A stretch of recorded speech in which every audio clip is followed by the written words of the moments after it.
Пропадна тендерот за избор на изведувач за универзална сала. На тендерот понуди доставиле две фирми, но ниту една од нив не го добила бидејќи не ги исполнувале условите.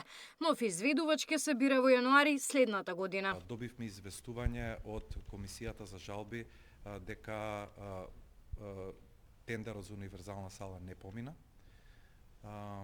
бидејќи имаше одредена жалба или поплака во однос на изведувачот, единствениот изведувач кој што беше. Според мене таа не е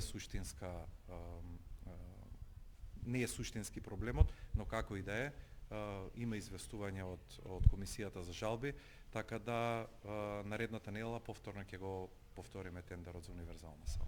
Новиот тендер што ќе се распише по истекот на рокот на жалби. За околу 2 месеци ќе го пробие рокот на Љутков, кој најави функционална универзална сала до 2028 година.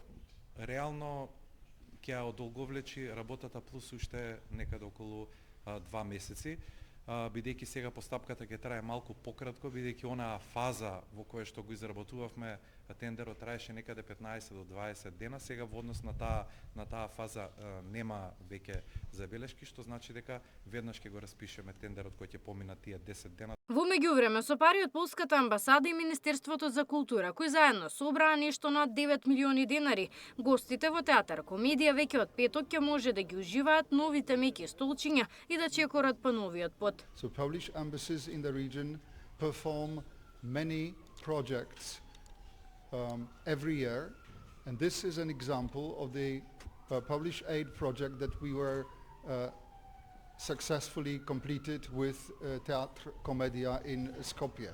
Почнати се повеќе капитални проекти за обнова на националните установи, но се уште има значително голем број на кои им прекиснува кровот, во кој актерите користат стари гардеробери и уништени фасади. Габриела Лескова, Сител телевизија.